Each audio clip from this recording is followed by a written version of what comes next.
ফল নিয়ে আলোচনা করেছি। আজকের এই সময় আমরা 9 নম্বর ফলটি নিয়ে আলোচনা করব। আর এই 9 নম্বর ফলটি হলো ইন্দ্রিয় দমন, বা বলা যেতে পারে আত্মসংযম, নিজেকে নিয়ন্ত্রণে রাখা। আমাদের জীবনে এমন কিছু পরিস্থিতি আসে, এমন কিছু সমস্যা আসে, এমন কিছু ঝঞ্ঝা আসে, এমন কিছু পরীক্ষা আসে, এমন কিছু চ্যালেঞ্জ আসে, এমন কিছু স্ট্রাগল আসে, যে মুহূর্তে আমরা আমাদের নিয়ন্ত্রণকে হারিয়ে ফেলি। একজন খ্রিস্ট বিশ্বাস হিসাবে আমাদের উচিত যে সকল পরিস্থিতিতে নিজেদেরকে নিয়ন্ত্রণে রাখা। কিন্তু দেখা যায় আমাদের জীবনে এমন কিছু পরিস্থিতি আসে যেখানে আমরা আমাদের নিয়ন্ত্রণ হারিয়ে ফেলি। হয় আমরা উদ্বিগ্ন হয়ে যাই, হয় আমরা হতাশ হয়ে যাই, হয় আমরা ভেঙে যাই, নয়তো আমরা ক্রুদ্ধ হয়ে যাই, আমরা মন্দ প্রতিক্রিয়া করতে আরম্ভ করে দেই। কিন্তু ঈশ্বরের বাক্য বলে একজন বিশ্বাস হিসাবে আমাদের সর্বদাই নিয়ন্ত্রণে থাকতে হবে। আর পবিত্র আত্মার এই ফল ইন্দ্রিয় দমন, এটা আত্মসংযমের কথা বলে, এটা নিয়ন্ত্রণের কথা বলে।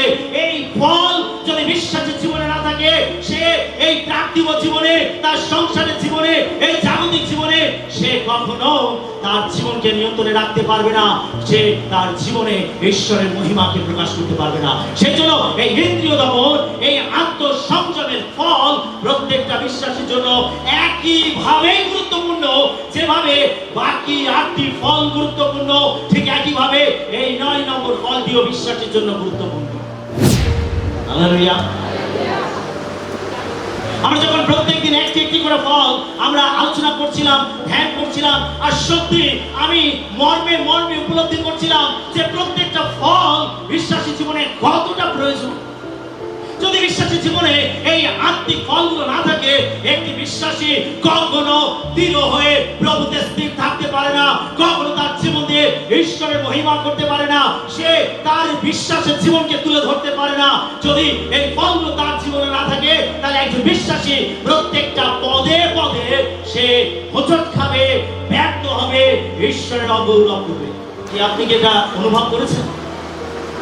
যখন প্রত্যেকদিন আপনি একটি একটি করে ফল নিয়ে আপনি ধ্যান করছিলেন, আপনি শুনছিলেন, আপনি ঈশ্বরের বাক্য থেকে দেখছিলেন, কি আপনি এটা মর্মে রিয়েলাইজ করেছেন যে পবিত্র আত্মার এই 9টি ফল আপনার জন্য কতটা প্রয়োজন? আপনি কি নিজেকে দেখেছেন? আপনি কি নিজে বিচার করেছেন, আত্মসমীক্ষা করেছেন যে আমার জীবনে এই ফলটি আছে তো, নাকি এই ফল আমার জীবনে নেই? আপনি কি ঈশ্বরের বাক্যের সঙ্গে মিলিয়ে দেখেছেন? ঈশ্বরের ইচ্ছার সঙ্গে নিজেকে মিলিয়ে দেখেছেন?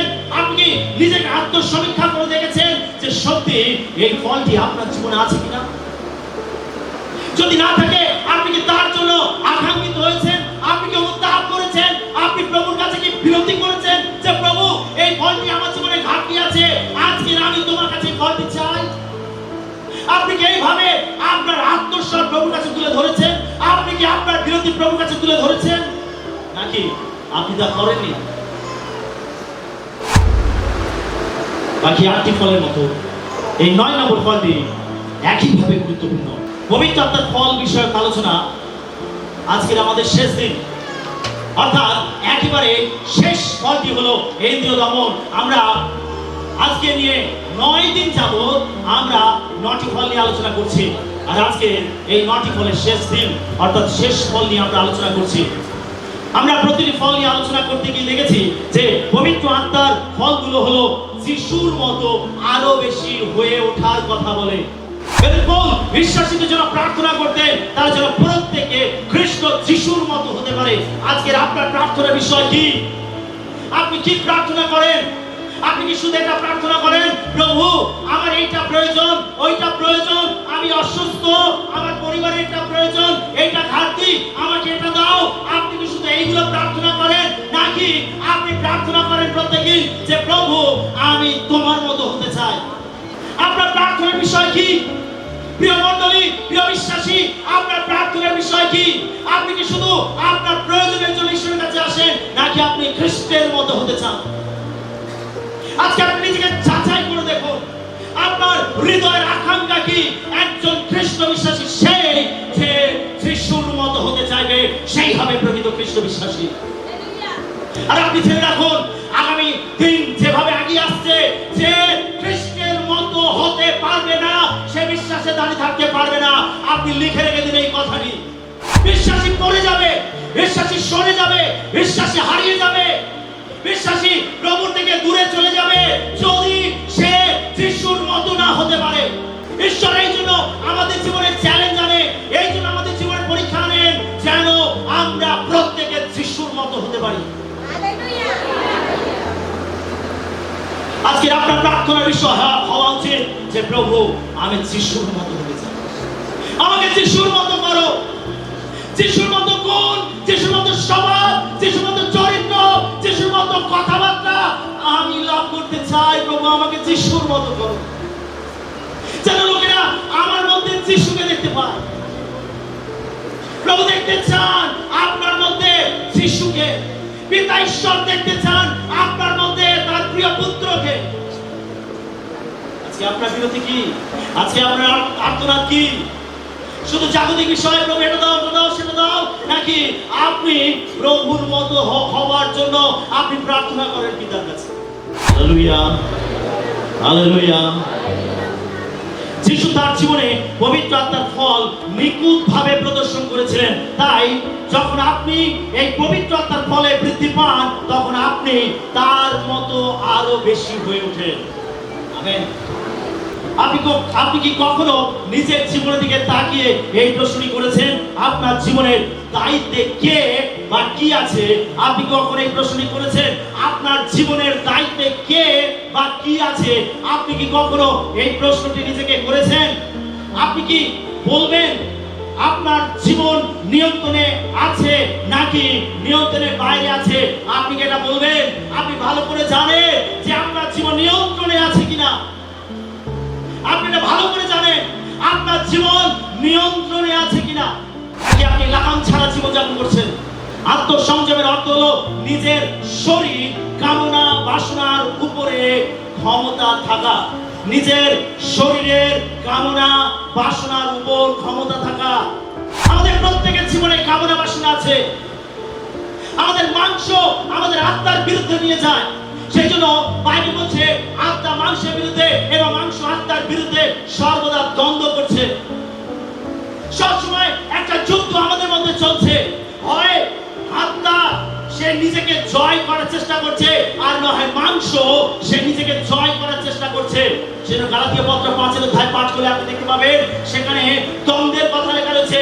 আত্মা মাংসের বিরুদ্ধে এবং মাংস আত্মার বিরুদ্ধে দ্বন্দ্ব করছে।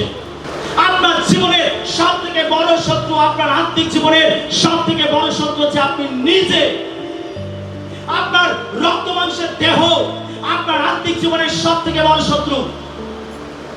আপনার এই দেহ, আপনার এই রক্ত মাংস কখনো ঈশ্বরের ব্যবস্থার বশীভূত হতে চায় না। সে সবসময় বিদ্রোহ করে। দেখবেন প্রার্থনায় বসতে তার অনীহা, উপবাস করতে তার অনীহা, ঈশ্বরের বাক্য পড়তে তার অনীহা, ভোরবেলা উঠে প্রার্থনা করতে তার অনীহা। যখনই কোন কঠিন পরিস্থিতি আসে তখনই তার অনীহা। এই মাংস কখনো ঈশ্বরের কাছে বসতে চায় না, এই মাংস কখনো ঈশ্বরের গৌরব করতে চায় না। সে সবসময় আপনার আত্মিক জীবনের সব থেকে বড় বাধা হয়ে কাজ করে। আর সেই জন্য আমাদের প্রত্যেকের জীবনের প্রয়োজন আছে আত্মসংযম। আত্মসংযম, আত্মাকে নিয়ন্ত্রণে রাখা, নিজের জীবনকে নিয়ন্ত্রণে রাখা, এটা সব থেকে বেশি প্রয়োজন আছে। খ্রিস্টে আমাদের নতুন জীবনযাপন করার জন্য আত্মসংযম একটি অপরিহার্য বিষয়। আত্মসংযমের অভাবে আপনার জীবন ধ্বংস হয়ে যেতে পারে। বাইবেল এমন অনেক ক্ষেত্রের কথা উল্লেখ করে যেখানে আমাদের বিশেষভাবে আত্মসংযম অনুসরণ করা প্রয়োজন আছে। যেমন অতিরিক্ত খাওয়া, লোভ, সম্পদ সঞ্চয়, মদ্যপান, নেশা ভান করা, মাদকাসক্তিতে আসক্ত হওয়া, ক্রোধ, আবেগ প্রবণতা, যৌন অনৈতিকতা, এই সমস্ত বিষয়গুলোর উপর আমাদের আত্মসংযম অনুশীলন করা প্রয়োজন আছে। যদি আপনি আত্মসংযম করতে না পারেন তাহলে আপনি কোনো না কোনো পাপের মধ্যে পড়ে যাবেন। আর পাপ সবসময় ঈশ্বর থেকে আমাদেরকে দূরে সরিয়ে দেয়, পাপ ঈশ্বরের উপস্থিতি থেকে দূরে নিয়ে যায়। আত্মসংযম আমাদের একান্ত প্রয়োজন আছে। আমাদের জীবনের এই সমস্ত বিষয়গুলোর উপর আমাদের আত্মসংযমের প্রয়োজন আছে।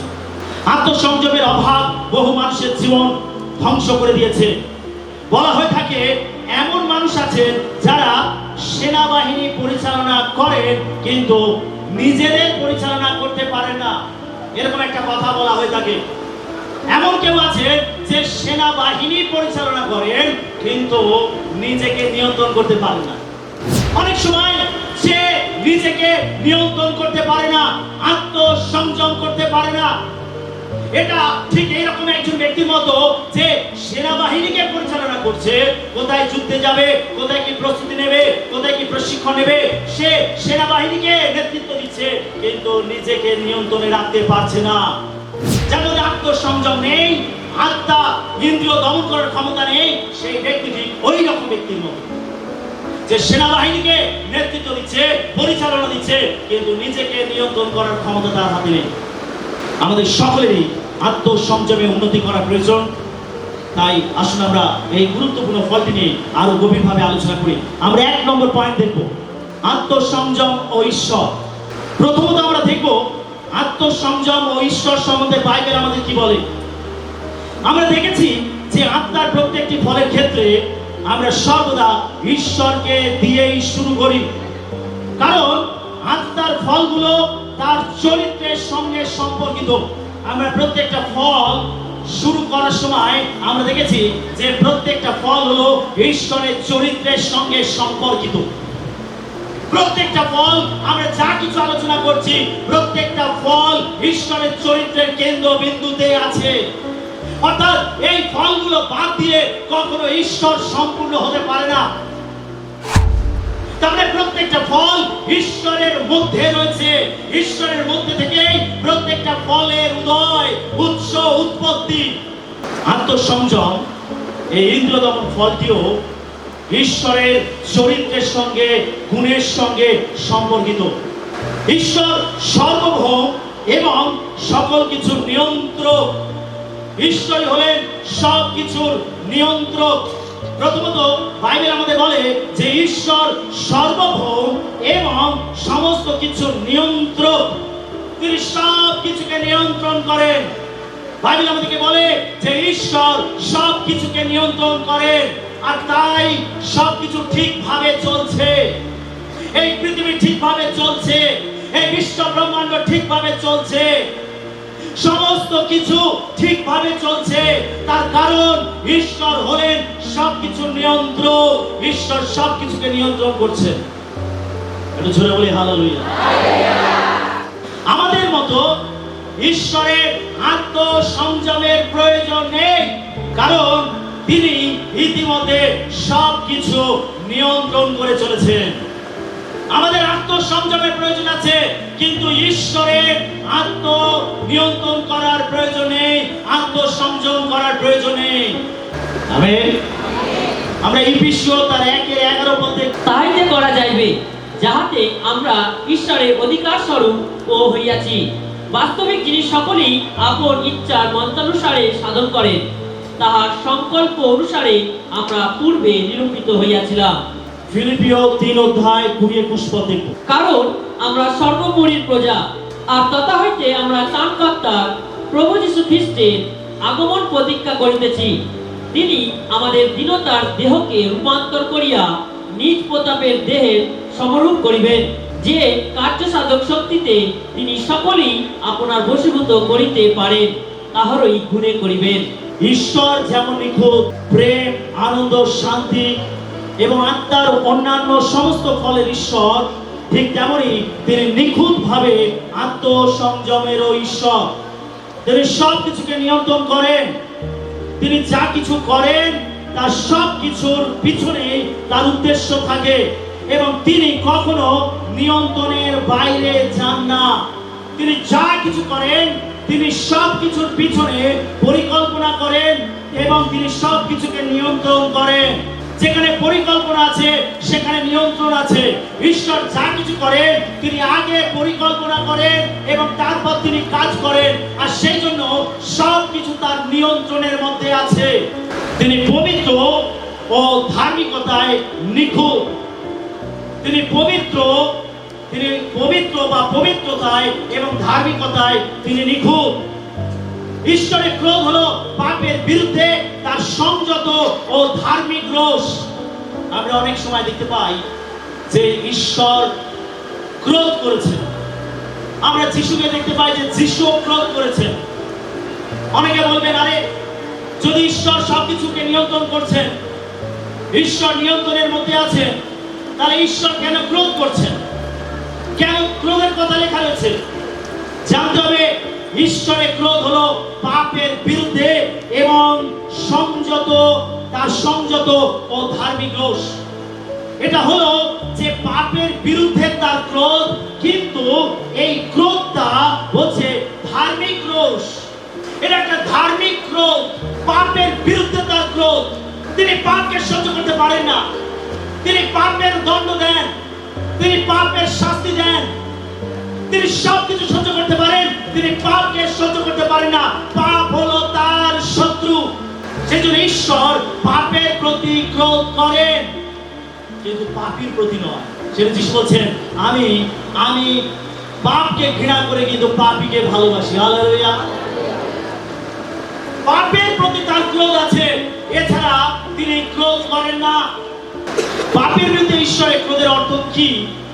এই যে তিনি তার ক্রোধের উপর নিয়ন্ত্রণ রাখেন না, একেবারেই না।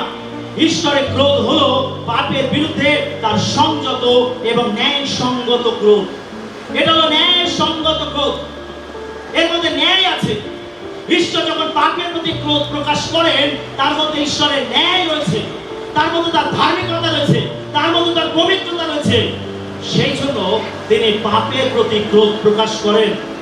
আমরা গীতসংহিতা তার 7:11 পদে কি সেখানে লেখা আছে, ঈশ্বর ধর্মময় বিচারকর্তা, তিনি প্রতিদিন ক্রোধকারী ঈশ্বর। এখানে লেখা রয়েছে ঈশ্বর ধর্মময় বিচারকর্তা, তিনি ধর্মময় বিচারকর্তা। তার বিচারের মধ্যে এতটুকু ভুল নেই। তিনি বিচারকে এদিক ওদিক করেন না। তিনি ঘুষ নিয়ে বিচার এদিক ওদিক করেন না। তিনি ঘুষখোর নন। তিনি কোন মূল্যে বিচার এদিক ওদিক করেন না। তিনি সবসময় ন্যায়সঙ্গত বিচার করেন। তিনি প্রতিদিন ক্রোধকারী ঈশ্বর। প্রত্যেক দিন তার ক্রোধ থাকে পাপের প্রতি। তিনি ন্যায় অনুসারে বিচার করেন। যদি আজকে আপনার উপর কেউ অত্যাচার করছে, কেউ আপনাকে কোনরকম ভাবে ক্ষতি করছে, আপনার উপর উপদ্রব করছে, ঈশ্বর প্রত্যেকটা বিষয়ের ন্যায় বিচার করে থাকেন। হালেলুয়া। সেজন্য যে আপনার উপর অন্যায় অত্যাচার করছে, আপনি সেই ভার ঈশ্বরের উপরে তুলে দেন। ঈশ্বর ন্যায়সঙ্গত বিচার করবেন। আমেন। আমরা রোমীয় তার 1:18 পদে কি সেখানে লেখা আছে, কারণ ঈশ্বরের ক্রোধ স্বর্গ হইতে সেই মনুষ্যদের সমস্ত ভক্তিহীনতা ও অধার্মিকতার উপরে প্রকাশিত হইতেছে, যাহারা অধার্মিকতায় সত্যের প্রতিরোধ করে। দেখুন এখানে লেখা রয়েছে, ঈশ্বরের ক্রোধ স্বর্গ হইতে এই মনুষ্যদের সমস্ত ভক্তিহীনতা ও অধার্মিকতার উপরে প্রকাশিত হইতেছে। ঈশ্বরের ক্রোধ সব সময় থাকবে অধার্মিকতার উপরে। ঈশ্বরের ক্রোধ সব সময় থাকবে ভক্তিহীনতার উপরে। যারা অধার্মিকতায় চলে, তাদের প্রতি ঈশ্বরের ক্রোধ থাকবে। এটা প্রত্যেক দিন থাকবে, এটা সব সময় থাকবে। সেজন্য বাইবেল আমাদেরকে বলে, আমি যেন অধার্মিকতায় না চলি, আমি যেন পাপের জীবনযাপন না করি, আমি যেন পাপ থেকে দূরে সরে যাই, ঈশ্বরের কাছে ফিরে আসি, পবিত্রতা ধার্মিকতায় জীবনযাপন করে। সেই জন্য ঈশ্বর এবং তার বাক্য আমাদেরকে বারবার এই কথা বলে, আমি যেন পাপ থেকে পালিয়ে যাই, যেন আমরা ঈশ্বরের ক্রোধের মুখে না পড়ি। তারপর ঈশ্বর তিনি অধার্মিকতার জন্য এবং ভক্তিহীনতার জন্য তিনি সর্বদাই বিচার করেন। পাপের বিরুদ্ধে ঈশ্বরের ক্রোধ কখনো হঠকারী, খামখেয়ালি বা মাত্রা অতিরিক্ত হয় না, বরং তা সর্বদা নিখুঁতভাবে নিয়ন্ত্রণে থাকে। তিনি পাপের বিরুদ্ধে ক্রোধ করেন, কিন্তু সেই ক্রোধটাও নিয়ন্ত্রণের মতো থাকে। আমেন। দেখুন, ঈশ্বর তার ক্রোধকে নিয়ন্ত্রণে রাখেন বলে আমরা পাপী হয়েও আমরা এই পৃথিবীতে বেঁচে আছি। যদি ঈশ্বর তার ক্রোধের উপর থেকে নিয়ন্ত্রণ হারিয়ে ফেলতেন, তাহলে আমি আপনি কেউ ঈশ্বরের কাছে আসবার সাহস পেতাম না। এটা ঈশ্বরের নিয়ন্ত্রণের কথা বলে। ঈশ্বর তার ক্রোধকে নিয়ন্ত্রণে রেখেছেন বলে আমি আপনি রক্ষা পাই। তার কারণ আমরা প্রত্যেকদিন কোনো না কোনো পাপেতে পড়ে যায়। আমরা চেষ্টা করি পবিত্রতায় চলতে, ধার্মিকতায় চলতে, কিন্তু অনেক সময় দেখা যায় তার সত্ত্বেও আমরা কোনো পাপেতে পড়ে গেছি, কোনো দুর্বলতায় পড়ে গেছি। আর যদি ঈশ্বর তিনি সঙ্গে সঙ্গে তিনি তার ক্রোধের উপর থেকে নিয়ন্ত্রণ হারিয়ে ফেলতেন, তাহলে ঈশ্বরের বিচার আমাদের উপর নেমে আসতো এবং আমরা ধ্বংস হয়ে যেতাম। আমেন। আমরা রোমীয় তার 2:5 পদটি পড়ি, সেখানে লেখা আছে, কিন্তু তোমার কঠিন ভাব এবং অপরিবর্তনশীল চিত্ত অনুসারে তুমি আপনার জন্য এমন ক্রোধ সঞ্চয় করিতেছ, যাহা ক্রোধের ও ঈশ্বরের ন্যায় বিচারের প্রকাশের দিনে আসবে। দেখে নিন, বাইবেল বলছে ঈশ্বর ক্রোধ সঞ্চয় করছেন। কি সঞ্চয় করছেন ঈশ্বর? জোরে বলি, ঈশ্বর কি সঞ্চয় করছেন? ভালো করে বুঝুন, ঈশ্বর কি সঞ্চয় করছেন? ক্রোধ। সকলে বলি ক্রোধ। আমরা টাকা পয়সা, ধন সম্পদ সঞ্চয় করি যাতে আমাদের ভবিষ্যতে কোনো সমস্যা না হয়। আর বাইবেল বলছে ঈশ্বর ক্রোধ সঞ্চয় করছেন। আপনি জানেন এই ক্রোধ কোন দিনে ঢেলে দেবেন? কোন দিনে? বিচারের দিনে। ঈশ্বর বিচারের দিনে তিনি যে ক্রোধকে প্রত্যেক দিন মজুত করে রাখছেন, প্রত্যেক দিন সঞ্চয় করছেন, সেই ক্রোধ বিচারের দিনে ঢেলে দেবেন। আপনি বুঝতে পারছেন বিচারের দিন কত কঠিন হবে, কত ভয়ঙ্কর হবে? আপনি কি বুঝতে পারছেন বিচারের দিন কত কঠোর হবে? আপনি কি বুঝতে পারছেন? ঈশ্বর এখন কিছু বলছেন না, ঈশ্বর এখন নিজেকে নিয়ন্ত্রণে রেখেছেন, ঈশ্বর এখন নিজের ক্রোধকে সংযত করছেন, ঈশ্বর তার ক্রোধকে মজুত করে রাখছেন। আমি আপনি রক্ষা পাচ্ছি, পাপ করার পরেও আমরা বেঁচে যাচ্ছি। সেজন্য জগতের মানুষ হই হুল্লোড় করছে, মন্দ আচরণ করছে, অন্যায় উপদ্রব করছে, মারামারি কাটাকাটি হানাহানি করছে। তারা ভাবছে যে তারা যা খুশি তাই করতে পারে, কেউ তাদের কিছু করতে পারবে না। আরে ঈশ্বর বলে কেউ নেই। আরে ঈশ্বর যদি থাকতো তাহলে অনেক কিছু হয়ে যেত। আপনি জেনে রাখুন, প্রত্যেকটা পাপের জন্য ঈশ্বরের ক্রোধ তিনি মজুত করে রাখছেন শেষ দিনে, বিচারের দিনের জন্য। আপনি ভেবে নিন যে শেষ দিন কত ভয়ঙ্কর হতে চলেছে। ঈশ্বরের বাক্য থেকে এটা বুঝে নিন শেষ দিন কত কঠোর হতে চলেছে। তাদের জীবনের জন্য ঈশ্বর তার ক্রোধকে মজুত করছেন, সঞ্চয় করছেন। যখন বিচার দিনে ঈশ্বর তার ক্রোধকে তার উপরে ঢেলে দেবেন, তার অবস্থা কি হবে একবার ভেবে নিন। কি আপনার ভয় লাগছে না এটা শুনে? আপনার ভয় লাগছে না এটা শুনে? যে ঈশ্বর ক্রোধকে মজুত করছেন, যারা অন্যায় উপদ্রব করবে, যারা পাপ করবে, তাদের উপরে ঈশ্বর তার ক্রোধ ঢেলে দেওয়ার জন্য তিনি তার ক্রোধকে মজুত করে রাখছেন এবং বিচারের দিনে সেই ক্রোধকে তিনি ঢালবেন। সেই বিচারের দিন যেন আপনি রক্ষা পান, বিচারের দিন যেন আপনি বেঁচে যান, বিচারের দিন যেন আপনাকে ঈশ্বরের বিচারের সামনে দাঁড়াতে না হয়। বাইবেল বলছে যারা যিশুকে বিশ্বাস করবে, যারা মনকে পরিবর্তন করবে, বাইবেল বলছে তারা বিচারে আনিত হবে না, তারা মৃত্যু থেকে জীবনে পার হয়ে যাবে। হালেলুয়া। যারা যিশুকে বিশ্বাস করে নিয়েছে তারা ওই ভয়ঙ্কর বিচারের সম্মুখীন হবে না, তারা ওই ভয়ঙ্কর ক্রোধের মুখে পড়বে না, তারা জীবনে পার হয়ে যাবে। আজকে আপনি নিজেকে প্রশ্ন করুন, আপনি কি যিশুকে বিশ্বাস করেছেন? আপনি কি যিশুকে গ্রহণ করেছেন? আপনি কি যিশুকে আপনার জীবন দিয়েছেন? যদি না দিয়ে থাকেন আজকের এখনই আপনার হৃদয়ে যিশুকে গ্রহণ করুন, আজকের এখনই যিশুকে বিশ্বাস করুন। আপনি পাপ থেকে ফিরে আসুন, তার কারণ পাপের বিচার ঈশ্বর বিচারের দিনে করবে, তার ক্রোধকে তিনি ঢালবেন। ঈশ্বর নিয়ন্ত্রণে আছে, ঈশ্বর পাপীদের প্রতি ধৈর্যশীল। তিনি সঙ্গে সঙ্গে চূড়ান্ত বিচার আনেন না, বরং আমাদের অনুতাপ করার এবং আমাদের পাপ থেকে ফিরে আসার জন্য তিনি সময় দেন। ঈশ্বরের ক্রোধ হলো পাপের বিরুদ্ধে তার নিয়ন্ত্রিত ও ধার্মিক ক্রোধ। যিশু তার জীবনে নিখুঁত আত্মসংযম প্রদর্শন করেছিলেন। যিশু যখন এই পৃথিবীতে ছিলেন তখন তিনি নিজের আত্মসংযমকে দেখিয়েছেন। আমরা যিশুর জীবনে দেখতে পাই পবিত্র আত্মার সমস্ত ফলের মতোই আমরা যিশুকে দেখতে পাই যে তিনি কিভাবে তার জীবনে পবিত্র আত্মার ফলকে প্রদর্শন করেছেন। মনে রাখবেন, পবিত্র আত্মার ফল হলো যিশুর একটি প্রতিচ্ছবি। যিনি ঈশ্বরের চরিত্রকে নিখুঁত ভাবে প্রতিফলিত করেছেন। আর যখন আমরা যিশুর দিকে তাকাই তখন আমরা দেখতে পাই যে ঈশ্বরের পুত্র হিসাবে যিশু এই পৃথিবীতে তার জীবনে নিখুঁত আত্মসংযমকে প্রদর্শন করেছিলেন। আমরা এই প্রিয় তার 4:15 পদ পড়ি, কারণ আমাদের এমন কোনো মহাযাজক নেই যিনি আমাদের দুর্বলতার প্রতি সহানুভূতি দেখাতে অক্ষম, বরং আমাদের এমন একজন আছেন যিনি আমাদের মতোই সব দিক দিয়ে পরীক্ষিত হয়েছিলেন, তবুও তিনি পাপহীন ছিলেন। আমরা যিশুকে দেখতে পাই, বাইবেল বলছে তিনি এমন একজন মহাযাজক, তিনি আমাদের মতো, তিনি পরীক্ষার মধ্যে দিকে গেছেন, দুর্বলতার মধ্যে দিকে গেছেন, কিন্তু তিনি কখনো পরাজিত হননি। বাইবেল বলছে যে তিনি পাপহীন ছিলেন। হালেলুয়া। তার মানে তিনি সর্বদাই নিজেকে আত্মসংযমের মধ্যে রেখেছিলেন, সেই জন্য তিনি পাপহীন ছিলেন, পাপবিহীন ছিলেন। আপনি দেখাতে পারবেন যিশুকে যে তিনি কোনো পাপ করেছেন? দেখাতে পারবেন কেউ? যিশু তার জীবনে একদম পাপ করেননি, তিনি পাপহীন ছিলেন। অথচ আমার আপনার মতো তিনি, আমরা যেভাবে পরীক্ষার মধ্যে দিকে যাই তিনিও সেইভাবে পরীক্ষার মধ্যে দিকে গেছেন, কিন্তু তিনি কখনো তিনি আত্মসংযমকে হারিয়ে ফেলেননি, তিনি নিজের মধ্যে নিয়ন্ত্রণ হারিয়ে ফেলেননি। তিনি সর্বদা কঠিনতম পরীক্ষার মধ্যে পড়েও, বিরোধিতার মধ্যে পড়েও তিনি সর্বদা নিজেকে নিয়ন্ত্রণের মধ্যে রেখেছিলেন।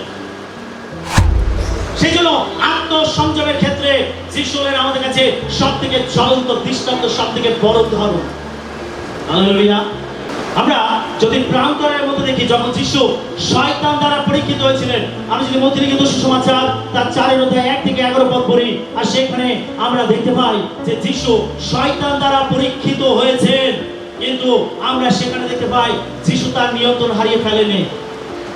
যিশু 40 দিন উপবাস করে তিনি ক্ষুধার্ত হয়েছিলেন, তার খিদে পেয়েছিল এবং তার কাছে ক্ষমতা ছিল যে তিনি পাথরকে রুটিতে পরিণত করতে পারে, এই ক্ষমতা তার মধ্যে ছিল। কি ছিল কিনা? আর শয়তান যিশুর এই দুর্বলতাকে ঘিরে, যিশুর এই খিদেকে ঘিরে যিশুকে পরীক্ষা নিয়েছিল। আরে তুমি যদি ঈশ্বরের পুত্র হও তাহলে এই পাথরকে বলো যেন রুটি হয়ে যায়, তাহলে তুমি তোমার খিদে মেটাতে পারবে, তোমার কষ্ট থাকবে না। যিশু নিজেকে নিয়ন্ত্রণে রেখেছিলেন।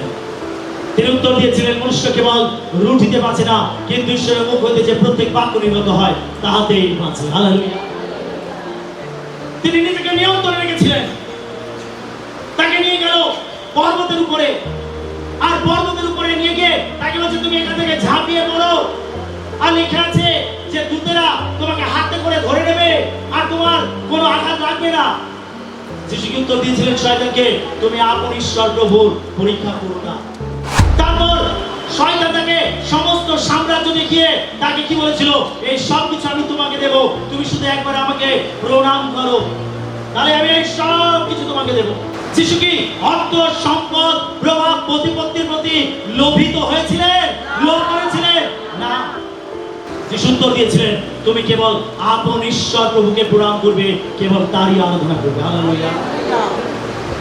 যিশু 40 দিন উপবাস করে তিনি দৈহিকভাবে ক্লান্ত, শ্রান্ত, ভারাক্রান্ত ছিলেন, কিন্তু তার সত্ত্বেও তিনি নিজেকে নিয়ন্ত্রণে রেখেছিলেন। তিনি হলেন আত্মসংযমের সব থেকে বড় উদাহরণ। আমাদের যিশুর জীবন থেকে শিক্ষা নেওয়া উচিত। এছাড়া মন্দির থেকে ব্যবসায়ীদের তাড়িয়ে দেওয়ার সময় আমরা দেখতে পাই যিশু এখানে ক্রোধ প্রকাশ করেছিলেন, কিন্তু এই ক্রোধটি কিসের জন্য ছিল? এই ক্রোধ ছিল পাপের বিরুদ্ধে। যখন ঈশ্বরের মন্দিরকে তারা ব্যবসার কেন্দ্রে পরিণত করেছিল, তখন যিশু এখানে ক্রোধ দেখিয়েছিলেন। এটা ঈশ্বরের ক্রোধ ছিল যা যিশুর মধ্যে থেকে প্রকাশিত হয়েছিল। তিনি এখানে ক্রোধ করে তাদেরকে একেবারে ধ্বংস করে দেননি, বরং তিনি তাদের ব্যবসা বাণিজ্যের জিনিসগুলোকে তিনি উল্টে দিয়েছিলেন। আমেন। তিনি এখানেও তার ক্রোধকে দেখিয়েছিলেন, কিন্তু এই ক্রোধটিও ছিল নিয়ন্ত্রণের মধ্যে। এছাড়া গেতসেমানি বাগানে যখন তিনি নিজের ইচ্ছার চেয়ে ঈশ্বরের ইচ্ছাকেই বেছে নিয়েছিলেন, তখনও তিনি আত্মসংযমের তিনি একটি জ্বলন্ত দৃষ্টান্ত আমাদেরকে দেখিয়েছেন। তিনি জানতেন যে তাকে কত কষ্ট সহ্য করতে হবে, তাকে কত পরীক্ষা দিতে হবে, লোকেরা তাকে বিদ্রুপ করবে, লাঞ্ছনা করবে, অপমান করবে, তাকে কত যাতনা দেবে। তার সত্ত্বেও তিনি কি করলেন? পিতার ইচ্ছার কাছে নিজেকে সমর্পণ করলেন। পিতা, আমার ইচ্ছা নয়, তোমার ইচ্ছাই আমার জীবনে সিদ্ধ হোক। আমেন। এটা কিসের কথা বলে? এটা যিশুর আত্মসংযমের কথা বলে। এটা যিশুর মধ্যে ইন্দ্র দমনের কথা বলে। যিশু তিনি আত্মসংযমের একজন জ্বলন্ত দৃষ্টান্ত ছিলেন। হালেলুয়া। আমরা 2 নম্বর পয়েন্ট দেখব, আত্মসংযম, লোভন এবং বাসনা।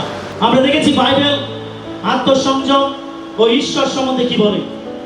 এরপর আমরা দেখব যে বাইবেল আত্মসংযম, লোভন ও বাসনার সম্বন্ধে কি বলে।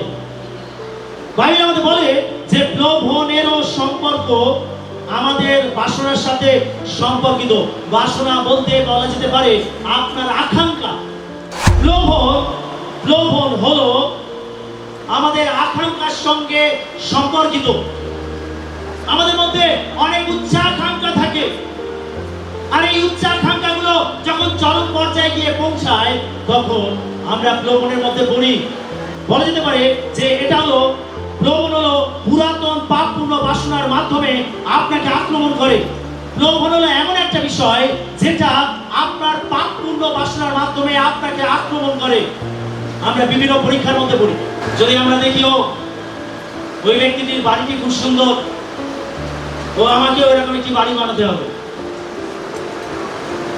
যদি আমরা দেখি কারোর জীবনে কিছু ভালো উন্নতি কিছু হচ্ছে, আমরা সঙ্গে সঙ্গে ভাবি আরে ওর মতো আমাকে হতে হবে। এই যে উচ্চাকাঙ্ক্ষা, আর এটার দ্বারা কি হচ্ছে? আপনার মধ্যে আকাঙ্ক্ষা আসছে, বাসনা আসছে, আর এটার দ্বারাই আপনি প্রলোভনের মধ্যে পড়ছেন। আর এটা করার জন্য, আপনার ইচ্ছাকে পূর্ণ করার জন্য, আপনার আকাঙ্ক্ষাকে তৃপ্ত করার জন্য আপনি কি করছেন? পাপের সাহারা নিচ্ছেন, অন্যায় ভাবে অন্যায় পথকে বেছে নিচ্ছেন অর্থ উপার্জন করার জন্য। এটা হলো প্রলোভনের মধ্যে পড়া। আপনার আকাঙ্ক্ষা, আপনার বাসনা দ্বারা প্রলোভনের মধ্যে পড়া এবং পরাজিত হয়ে যাওয়া।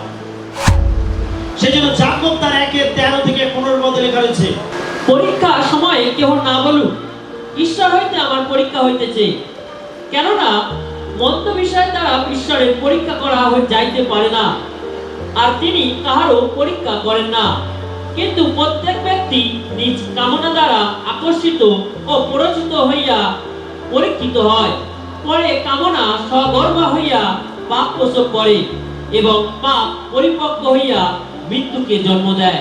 বাইবেল এখানে বলছে প্রলোভন কাজ করার পুরো কারণটাই হলো আপনার পুরাতন পাপপূর্ণ আকাঙ্ক্ষাগুলো। এখানে লেখা রয়েছে পরীক্ষার সময় কেউ না বলো যে ঈশ্বর থেকে তার পরীক্ষা হচ্ছে। অনেক সময় যখন আমরা কোন সংকটে পড়ি, আমরা ঈশ্বরের দিকে আঙুল তুলি। আমরা বলি আরে যদি ঈশ্বর থাকতো তাহলে কেন আমার জীবনে পরীক্ষা? যদি ঈশ্বর থাকতো তাহলে আমার জীবনে কেন এই কষ্ট? বাইবেল বলছে যে ঈশ্বর মন্দের দ্বারা কারোর পরীক্ষা করেন না, কিন্তু প্রত্যেক ব্যক্তি নিজ কামনা দ্বারা, এখানে লেখা রয়েছে প্রত্যেক ব্যক্তি নিজ কামনা দ্বারা আকর্ষিত পরিচিত হইয়া পরীক্ষিত হয়। প্রত্যেকের নিজের আকাঙ্ক্ষা দ্বারা, প্রত্যেকের নিজের কামনা বাসনা দ্বারা সে পরীক্ষার মধ্যে পড়ে।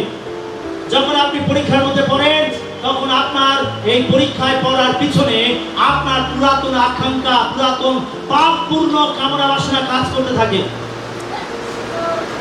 আমরা যিশুকে বিশ্বাস করলেও, আমরা যিশুকে গ্রহণ করলেও, আমরা পরিত্রাণ পেলেও আপনি জেনে রাখুন আপনার জীবনে সেই পুরাতন আদম, আপনার জীবনে সেই পুরাতন পাপপূর্ণ ইচ্ছাগুলো আপনাকে বারবার পিছনের দিকে টানতে থাকে, আপনাকে ফেলে দিতে চায়, আপনাকে বিশ্বাস থেকে সরাতে চায়। এটা হচ্ছে আপনার পুরাতন পাপপূর্ণ স্বভাব। সেজন্য অনেক সময় অনেকের জীবনে দেখতে পাওয়া যায় যে একজন যে পাপ ছেড়েছিল, যে পরিত্রাণ লাভ করেছিল, আবার কিছুদিন পরে তাকে দেখা যায় সে আবার সেই পুরাতন নেশায় ফিরে গেছে, সেই ব্যভিচারে আসক্ত হয়ে পড়েছে, সেই ক্রোধেতে সে পূর্ণ হয়ে মন্দ কাজ করে ফেলেছে। এগুলো কেন হয়? তার কারণ এটা হলো তার পুরাতন সেই পাপ স্বভাব, যার দ্বারা সে পাপের মধ্যে পড়েছে, প্রলোভনের মধ্যে পড়েছে। তাই হচ্ছে প্রত্যেক ব্যক্তি তার নিজ কামনা দ্বারা আকর্ষিত হয়। যখন আপনি কোনো পরীক্ষার মধ্যে পড়েন, আপনি জেনে রাখুন এটা আপনার ভেতরের পুরাতন কামনা বাসনা। আর এটাই আপনাকে পরীক্ষার মধ্যে ফেলে। পবিত্র আত্মা আমাদের নতুন ও সঠিক আকাঙ্ক্ষা দান করে। আমাদের মাংস, আমাদের পুরাতন স্বভাব, সে আমাদেরকে পিছনের দিকে টানে, আমাদের কামনা বাসনা আমাদেরকে প্রলোভনের মধ্যে ফেলে এবং আমাদেরকে আত্মিক জীবনকে ধ্বংস করে দেয়। কিন্তু পবিত্র আত্মা আমাদের নতুন ও সঠিক আকাঙ্ক্ষা দান করে থাকে। সুসংবাদটি হলো এই যে যখন আপনি একজন খ্রিস্ট বিশ্বাসী হন, তখন পবিত্র আত্মা আপনাকে নতুন ও সঠিক আকাঙ্ক্ষা দান করে থাকে। জোরে বলি হালেলুয়া। পবিত্র আত্মাই আমাদেরকে একটি নতুন আকাঙ্ক্ষা দান করে থাকে। বলো নতুন আকাঙ্ক্ষা, নতুন আকাঙ্ক্ষা কে দান করে থাকে? পবিত্র আত্মা। তাই পবিত্র আত্মা যদি আপনার জীবনে না থাকে, পবিত্র আত্মা যদি আপনার জীবনে সক্রিয় না হয়, পবিত্র আত্মার অনুগ্রহ যদি আপনি লাভ না করেন, তাহলে আপনি নতুন আকাঙ্ক্ষা তার কাছ থেকে লাভ করতে পারবেন না। গালাতীয় তার 5:16 থেকে 18 পদে লেখা আছে, কিন্তু আমি বলি, তোমরা আত্মার বশে চলো, তাহলে মাংসের অভিলাষ পূর্ণ করিবে না। কেননা মাংস আত্মার বিরুদ্ধে এবং আত্মা মাংসের বিরুদ্ধে অভিলাষ করে, কারণ এই দুইয়ের একটি অন্যটির বিপরীত। তাই তোমরা যাহা ইচ্ছা করো তাহা সাধন করো না, কিন্তু যদি আত্মা দ্বারা চালিত হও তবে তোমরা ব্যবস্থার অধীন নও। বাইবেল বলছে যে তোমরা পবিত্র আত্মার বশে চলো। কার বশে চলতে বলা আছে? পবিত্র আত্মার বশে চলো, তাহলে মাংসের অভিলাষগুলো তোমরা পূর্ণ করবে না। আমরা জানি, ঈশ্বরের বাক্য থেকে আমরা দেখতে পেলাম যে মাংস আমাদেরকে ঈশ্বরের বিরুদ্ধে নিয়ে যায়। কিন্তু বাইবেল বলছে যখন আমরা পবিত্র আত্মার বশে চলি, তখন আমরা পবিত্র আত্মার সঠিক আকাঙ্ক্ষাকে লাভ করতে পারি এবং পবিত্র আত্মা আমাদেরকে নিয়ন্ত্রণে রাখে। পবিত্র আত্মা আমাদেরকে পরিচালনা দান করে থাকে এবং সঠিক কাজটি করতে আমাদেরকে শক্তি জুগিয়ে থাকে। সেজন্য আমাদের পবিত্র আত্মার কাছে নিজেদেরকে সমর্পণ করতে হবে। আপনি জেনে রাখুন, আপনি খ্রিস্টে একজন নতুন সৃষ্টি। আপনি খ্রিস্টতে নতুন সৃষ্টি হয়েছে, সেজন্য নতুন মন আপনার আছে, নতুন হৃদয় আপনার আছে এবং নতুন আকাঙ্ক্ষা ঈশ্বর আপনাকে দান করেছেন পবিত্র আত্মার মাধ্যমে। তাই আমাদের প্রত্যেককে খ্রিস্টকে গ্রহণ করার মাধ্যমে আমরা নতুন সৃষ্টি হয়েছি। বলুন, আমি নতুন সৃষ্টি। নতুন কাজ করার জন্য সৃষ্টি, নতুন জীবনের জন্য সৃষ্টি, নতুন আশীর্বাদের জন্য সৃষ্টি, পবিত্রতার জন্য সৃষ্টি, নতুন আকাঙ্ক্ষার জন্য সৃষ্টি। Hallelujah, hallelujah. ঈশ্বর খ্রিস্টের মাধ্যমে আপনাকে নতুন করে সৃষ্টি করেছেন। আপনি নতুন সৃষ্টি। আপনার মধ্যে নতুন মন আছে, নতুন হৃদয় আছে, নতুন আত্মা আছে, নতুন আকাঙ্ক্ষা আছে। কারণ ঈশ্বর আপনার পুরাতন বিষয়গুলোকে অতীত করেছেন, তিনি আপনাকে নতুন করে সৃষ্টি করেছেন। হালেলুয়া। আপনি নতুন কিছু করার জন্য সৃষ্টি হয়েছে। পবিত্র আত্মাই আপনাকে নতুন আকাঙ্ক্ষা, পবিত্র আকাঙ্ক্ষা দান করে থাকে যখন আপনি খ্রিস্টতে নতুন সৃষ্টি হন। আর তাই আত্মা যা চান এবং আপনার পুরাতন পাপী স্বভাব যা চায়, এই দুয়ের মধ্যে আপনার ভেতরে এক অবিরাম আধ্যাত্মিক টানাপোড়েন চলতে থাকে। কিন্তু যখন আপনি সংযমে চলতে থাকেন, পবিত্র আত্মার নিয়ন্ত্রণে চলতে থাকেন, তখন দেখা যায় যে মাংসের ইচ্ছাগুলো আপনি পূরণ করছেন না, কিন্তু আপনি পবিত্র আত্মার ইচ্ছাকে পূরণ করছেন। হালেলুয়া। সেই জন্য পবিত্র আত্মাকে কাজ করার জন্য আমাদের হৃদয়গুলোকে উন্মুক্ত করে দেয়। পবিত্র আত্মার নিয়ন্ত্রণে নিজেদেরকে ছেড়ে দেয়।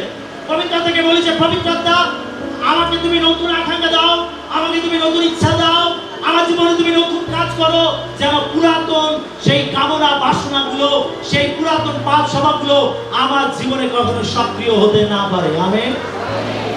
আর এই জন্য আমাদের প্রত্যেক দিনের সংঘর্ষ, প্রত্যেক দিনের চ্যালেঞ্জ। যদি আপনি পবিত্র আত্মার বশে চলেন, তাহলে অবশ্যই আপনি এই চ্যালেঞ্জের উপরে জয়লাভ করবেন। মাংস আপনার উপরে প্রবল হতে পারবে না, কিন্তু আপনি আত্মার দ্বারা চালিত হয়ে আপনি মাংসের সমস্ত আকাঙ্ক্ষাগুলোর উপরে আপনি জয়লাভ করতে পারবেন। আমেন। 3 নম্বর পয়েন্ট আমরা দেখব, আত্মসংযমে বৃদ্ধি। আমরা আত্মসংযম ও ঈশ্বর বিষয়ে আলোচনা করছি। আমরা আত্মসংযম ও লোভ বিষয়ে আলোচনা করেছি। এখন আমরা দেখব যে আত্মসংযমের ফলে বৃদ্ধি পাওয়ার বিষয়ে বাইবেল আমাদের কি বলে। খ্রিস্ট বিশ্বাস হিসাবে আমরা কিভাবে পবিত্র আত্মার এই শেষ ফলটিতে বৃদ্ধি পেতে পারি।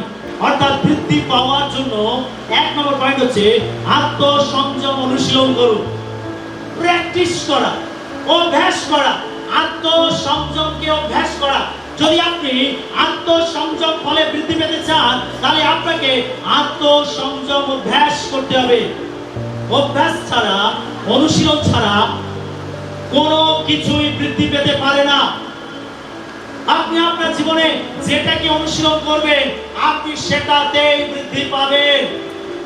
যারা প্রত্যেকদিন ব্যায়াম করেন, জিমে যান, এক্সারসাইজ করেন, দেখবেন তাদের এই প্রত্যেক দিনের অভ্যাস, প্রত্যেক দিনের অনুশীলন তাদের শরীরকে সুঠাম করছে, গঠন করছে এবং পেশিযুক্ত করছে।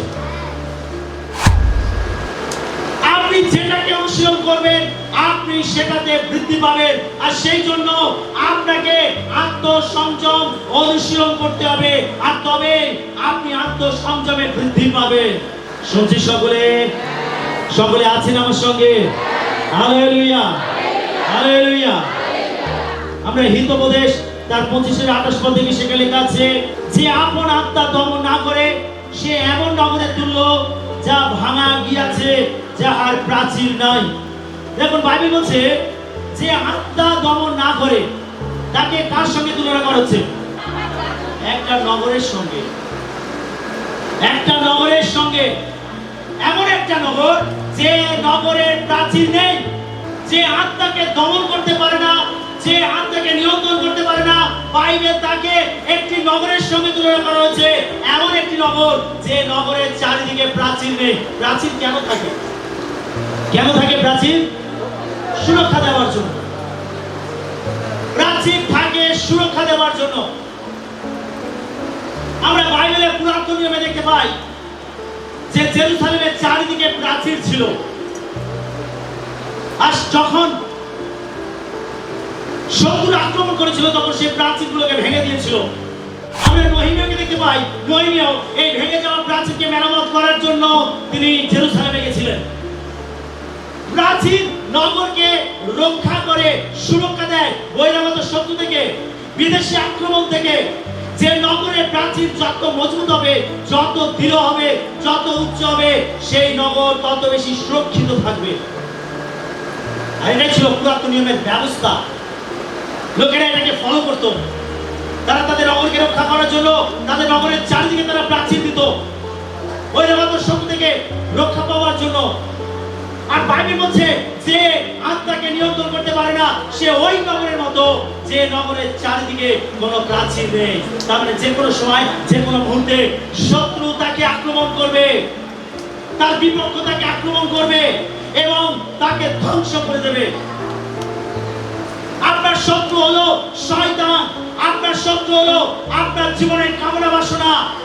যদি আপনার জীবনে আত্মসংযম না থাকে, তাহলে আপনি কখনো সুরক্ষিত থাকতে পারবেন না। সেই জন্য প্রত্যেকদিন আত্মসংযম অনুশীলন করুন। প্রত্যেকদিন চারদিকে প্রাচীর দিন, একটি সুরক্ষার বলয়ের মধ্যে নিজেকে রাখুন। আপনার জীবনের চারদিকে সর্বদা সুরক্ষার প্রাচীর তুলুন। এই সুরক্ষার প্রাচীর হলো পবিত্রতায় চলা, এই সুরক্ষার প্রাচীর হলো ধার্মিকতায় চলা, এই সুরক্ষার প্রাচীর হলো ঈশ্বরের বাক্যে চলা, এই সুরক্ষার প্রাচীর হলো ঈশ্বরের সঙ্গে সঠিক সম্পর্কে থাকা। আর যারা এগুলোকে প্র্যাকটিস করবে, অনুশীলন করবে, তারাই তাদের জীবনে সুরক্ষার প্রাচীর দৃঢ় করতে পারবে। আজকে আপনি প্রশ্ন করে দেখুন, আপনার জীবনের চারদিকে থেকে দেখুন যে আপনার চারদিকে সুরক্ষার প্রাচীর আছে কিনা। আপনি সুরক্ষার বলয়ের মধ্যে আছেন কিনা। যদি না থাকে, তাহলে আপনি কি ডেঞ্জার জোনে রয়েছেন। যে কোনো মুহূর্তে আপনার শত্রু, আপনার বিপক্ষ আপনাকে আক্রমণ করতে পারে। হতে পারে সেটা আপনার কামনা বাসনা, হতে পারে সেটা আপনার মাংসের অভিলাষ, হতে পারে আপনার চক্র বিলাস, হতে পারে আপনার জীবিকার দল্প, হতে পারে শয়তানের কোনো আক্রমণ। সেই জন্য প্রত্যেকদিন আপনি অনুশীলন করুন। আত্মসংযম ছাড়া আপনি শত্রুর জন্য একটি সহজ শিকার এবং আক্রমণের জন্য আপনি উন্মুক্ত। তাই আপনার জীবনে নিয়মিত আত্মনিয়ন্ত্রণ অনুসরণ করা প্রয়োজন আছে। হালেলুয়া। 2 নম্বর উপায়, আসক্তি থেকে সাবধান থাকুন। আত্মসংযমে বৃদ্ধি পাওয়ার আরেকটি উপায় হলো আসক্তি সম্পর্কে সতর্ক থাকা। মানুষ জীবনের অনেক ক্ষেত্রে আসক্তিতে ভোগে। বিভিন্ন ধরনের আসক্তি মানুষের জীবনে রয়েছে। সেটা খাদ্য হতে পারে, মদ হতে পারে, কোনো মাদক দ্রব্য হতে পারে, বা যৌনতা হতে পারে, বিভিন্ন জিনিস হতে পারে। বিভিন্ন বিষয়ের আসক্তিতে মানুষ লিপ্ত হয়ে যায়। আর সেই জন্য আপনি আসক্তি থেকে সাবধানে থাকুন। আপনার জীবনে এমন কি কোনো আসক্তি আছে? আপনি বিচার করুন নিজে। এমন কি কোনো মন্দ আসক্তি আছে যেটা আপনাকে প্রার্থনা থেকে দূরে নিয়ে যাচ্ছে? আপনার জীবনে এমন কোন আসক্তি আছে যেটা ঈশ্বরের বাক্য থেকে আপনাকে দূরে নিয়ে যাচ্ছে? আপনার জীবনে এমন কোন আসক্তি আছে যেটা আপনাকে মণ্ডলী থেকে দূরে নিয়ে যাচ্ছে? আজকে আপনি ভালো করে দেখুন আপনার জীবনে কোনো আসক্তি আছে কিনা। হতে পারে বন্ধু বান্ধবের সঙ্গে আড্ডা মারার আসক্তি, হতে পারে তাস খেলার আসক্তি, হতে পারে কোনো নেশার আসরে বসে মদ খাওয়ার, নেশা ভান করার আসক্তি, হতে পারে কোনো যৌনাচারে আসক্তি, কামনা বাসনাতে আসক্তি, নোংরা ছবি দেখার আসক্তি। আজকে আপনার জীবনে কি কোনো আসক্তি আছে? আপনি কি কোনো কিছুতে আসক্ত আছেন? আপনি আপনার আসক্তি সম্বন্ধে সতর্ক থাকুন। যদি আপনি আত্মসংযমে বৃদ্ধি পেতে চান তাহলে আপনার জীবনে আপনার আসক্তি থেকে সতর্ক থাকুন। হালেলুয়া। একবার একজন ঋষি, সে সবসময় ধ্যান করে, তার আরাধ্য ঈশ্বরের উপাসনা করে, ধ্যান করে। আর সে যখন তার কাপড় চোপড়গুলো খুলে রাখে, আর তখন ইঁদুর এসে কি করে, তার কাপড়গুলোকে কেটে দেয়। এখন এইটা হচ্ছে তার বড় জ্বালা, যন্ত্রণা চাই। সেই জন্য সেই ঋষি ঠিক করলো, আমি একটা বিড়াল পুষব।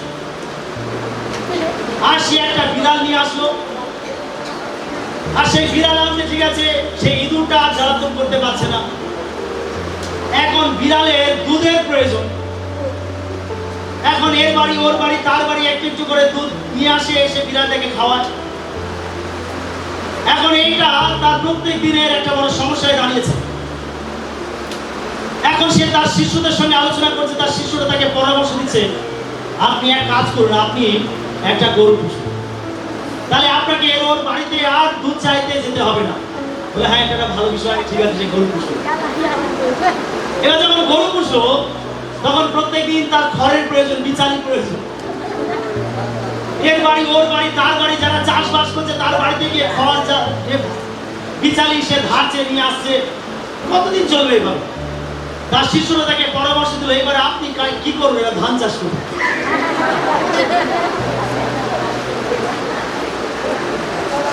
বলে হ্যাঁ, এটা ভালো উপায়। সে তখন গিয়ে ধান চাষ করতে আরম্ভ করে দিল।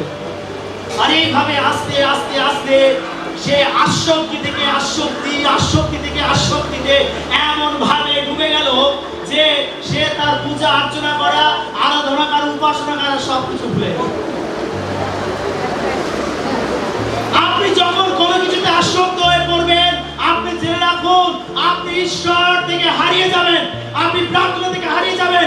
সেই জন্য আপনার প্রত্যেকটা আসক্তি থেকে নিজেকে সতর্ক রাখুন। একটু জোরে বলি আমেন। কোনো কিছুতে আসক্ত হবেন না, আপনি আসক্ত হবেন প্রভুতে। আমেন। ঈশ্বর কি বলছেন? 91 গীতে তিনি কি বলছেন? সে আমাদের আসক্ত। ঈশ্বর কি বলছেন? সে আমাদের আসক্ত, তার জন্য আমি তাকে বাঁচাইব, আমি তাকে উচ্চে স্থাপন করিব, আমি তাকে গৌরবান্বিত করিব, আমি তাকে মহিমান্বিত করব। আমেন। হালেলুয়া। আমাদের কিসে আসক্ত হতে হবে? শুনতে পাচ্ছি না, কিসে আসক্ত হতে হবে? প্রভুতে। আপনি যত প্রভুতে আসক্ত হবেন, আপনার জাগতিক আসক্তিগুলো আপনার জীবন থেকে ছাড়তে বাধ্য হবে। আমেন। আপনি যত প্রভুতে আসক্ত হবেন। 3 নম্বর উপায় আমরা দেখব, ক্রোধ বা ভয়ের বশবর্তী হবেন না। আত্মসংযমে বৃদ্ধি পাওয়ার দ্বিতীয় উপায় হলো ক্রোধ বা ভয়ের কাছে নতি স্বীকার না করা। আমরা যাকব তার 1:19 এবং 20 পদ দেখি। হে আমার প্রিয় ভাতৃগণ, তোমরা ইহা জ্ঞাত আছো, কিন্তু তোমাদের প্রত্যেকজন শ্রবণে সত্য, কথনে ধীর, ক্রোধে ধীর হও। কারণ মনুষ্যের ক্রোধ ঈশ্বরের ধার্মিকতার অনুষ্ঠান করে না। বাইবেল বলছে যে তোমরা শ্রবণে সত্তর, কথনে ধীর, ক্রোধে ধীর হও। বাইবেল আমাদের ক্রোধে ধীর হতে বলছে। ক্রোধে ধীর হওয়া আত্মসংযম ফলের একটি অংশ। ক্রোধে ধীর হওয়া, বাইবেল বলছে মনুষ্যের ক্রোধ ঈশ্বরের রাজ্যে অধিষ্ঠান করে না। আমাদের প্রত্যেকে ক্রোধে ধীর হতে হবে। ক্রোধে ধীর হলো আত্মসংযম ফলের একটি অংশ। তারপরে আমাদের জীবনে আত্মসংযম ফলের কত প্রয়োজন আছে। আমেন। দেখুন, ক্রোধ যখন আমাদের জীবনে আসে, আমরা যখন সেটাকে নিয়ন্ত্রণ করতে পারি না, আমরা কত ভুল প্রতিক্রিয়া করি, আমরা বাইবেলের বিরুদ্ধে গিয়ে কাজ করি। ক্রোধ আমাদের জীবনে কত ধ্বংস ডেকে নিয়ে আসে, তখন তো আমরা বুঝতে পারি না। যখন আমাদের ক্রোধ থেমে যায়, আমরা যখন শান্ত হই, তখন আমাদের অনুশোচনা হয়, আমি কেন এটা করি, কি হয় কিনা। সেই জন্য বাইবেল বলছে যদি আপনি আত্মসংযম ফলে বৃদ্ধি পেতে চান, তাহলে আপনি ক্রোধে ধীর হন। 5 জনকে বলুন, ক্রোধে ধীর হন। যদি আমরা আত্মসংযম ফলে বৃদ্ধি পেতে চাই, তাহলে আমাদের ক্রোধে ধীর হতে হবে। আজকের পর থেকে আর ক্রোধ নয়। আমার একটা গল্প মনে হচ্ছে, একটা ঘটনা মনে হচ্ছে, হয়তো শুনে থাকবো। এক পরিবারের স্ত্রী ছিল খুব রাগী। তার স্বামী অফিস থেকে তাকে একদম নির্দিষ্ট টাইমে বাড়ি পৌঁছাতে হবে। আর যদি একদিন কোনোদিন 5 মিনিট দেরি করেছে, তাহলে তার কপালে সেদিনে দুঃখ আছে। তো যেদিন দেরি করে আসে, সেদিন তার স্বামী কি করে, তার ছাতাটাকে খুলে সামনে কাট করে আর টুকটুক করে থাল বানিয়ে সেটা ঘরের মধ্যে ঢুকে। তার কারণ তার স্ত্রী যেদিন দেরি হয়, ঠিক একেবারে গেটের সামনে একেবারে প্রস্তুত হয়ে বসে থাকে। হাতের কাছে যা কিছু পারে, ওই ঢেউ, ঢাকনা যা কিছু পারে জড়ো করে রেখে দেয়। আর যেই স্বামী ঢুকবে, আর একটা করে, সেই জন্য স্বামী বড় ভয়ে আতঙ্কে থাকে। যদি একদিন দেরি হয়েছে, তাহলে সেই দিন যে তার উপরে কি বর্ষণ হবে সে নিজে জানে না। তো এইভাবে চলছে। স্ত্রী অনেক রাগী, আর স্বামী তার স্ত্রীকে ভালোবাসে, আর সেই জন্য সে ধৈর্য ধরে অপেক্ষা করে। আপনি জেনে রাখুন, স্ত্রীরা সহ্য করে ঠিকই, কিন্তু স্বামীরা বেশি সহ্য করে। একটু স্বামীরা একটু জোরে বলি হালেলুয়া। না, স্ত্রীরা সহ্য করে। হ্যাঁ, স্ত্রীরা, না, সে সবার ক্ষেত্রে নয়, অনেকের ক্ষেত্রে ভালো সেটা, কিন্তু অনেক স্বামী আছে অনেক বেশি সহ্য করে। তো যাই হোক, এই স্বামীটা বেচারা সহ্য করে।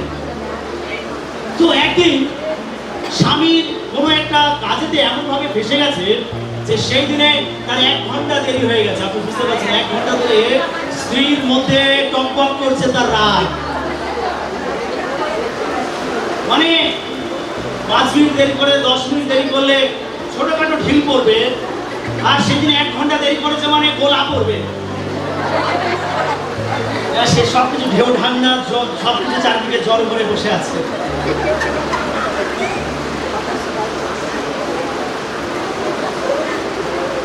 সে জানে প্রত্যেকদিন আমার উপরে অনেক কিছু বর্ষিত হয়।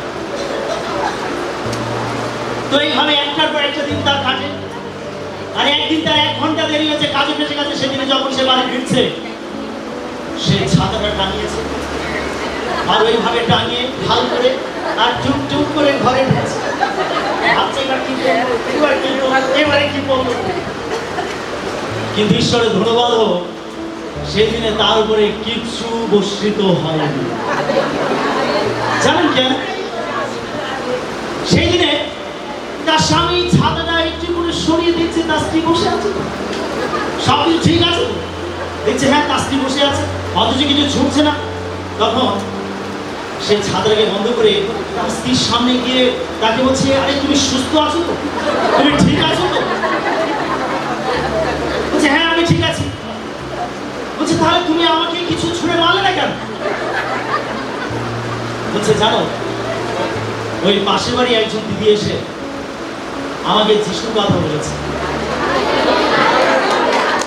আমাকে যিশুর কথা বলেছে, আমাকে সুসমাচার শুনিয়েছে। আর আমি এটা বুঝতে পেরেছি যে এই ক্রোধটা কতটা পাপ, আমি দিনের পর দিন আমি কত পাপ করেছি, আমি তোমার উপর কত অত্যাচার করেছি, আর সেই জন্য আমি মনস্থির করেছি যে আমি আর এই পাপ করব না। জোরে বলে হালেলুয়া, হালেলুয়া, হালেলুয়া।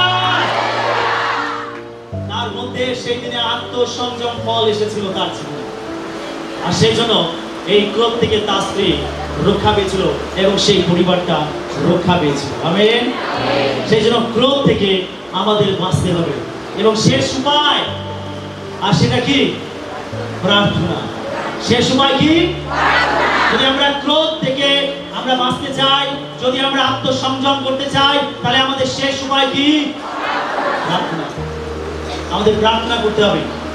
আত্মসংযম ফলের জন্য আমাদের প্রার্থনা করতে হবে। প্রার্থনা হলো একমাত্র উপায়। আমরা আত্মিক ফলে বৃদ্ধি পেতে পারি একমাত্র প্রার্থনার মাধ্যমে। যখন আপনি প্রার্থনা করেন, প্রভুর কাছে আপনার আকাঙ্ক্ষিত হৃদয় তুলে ধরেন, তখন প্রভু আপনাকে পবিত্র আত্মার ফল দিয়ে পরিপূর্ণ করেন। কি আপনি প্রার্থনা করছেন? পবিত্র আত্মার ফল পাওয়ার জন্য প্রার্থনা করছেন? প্রার্থনাই হলো একমাত্র উপায় যার মাধ্যমে আপনি এই পবিত্র আত্মার ফল, এই আত্মসংযমের ফলে আপনি বৃদ্ধি পেতে পারেন। এটা আপনার প্রত্যেক দিনের প্রার্থনা হওয়া উচিত, প্রত্যেক দিনের প্রার্থনা হওয়া উচিত। যখন আপনি প্রত্যেক দিন প্রার্থনা করবেন যে প্রভু তোমার এই পবিত্র আত্মার ফলে আমাকে আশীর্বাদ করো, আমাকে পূর্ণ করো, তখন প্রভু আপনাকে এই ফল দিবেন এবং আপনার জীবনে ঘাটতি থাকবে না, আপনার জীবনের সমস্যা থাকবে না। আপনি একজন চরিত্রবান ব্যক্তিতে পরিণত হবেন, আপনার মধ্যে খ্রিস্ট প্রকাশিত হবে, আপনার মধ্যে খ্রিস্টকে দেখতে পাওয়া যাবে। ঈশ্বর আপনার মধ্যে খ্রিস্টকে দেখতে পেয়ে তিনি আনন্দিত হবেন এবং তার গৌরব এবং তার মহিমা হবে। হালেলুয়া। সেজন্য আমাদের প্রয়োজন আছে প্রার্থনা করা।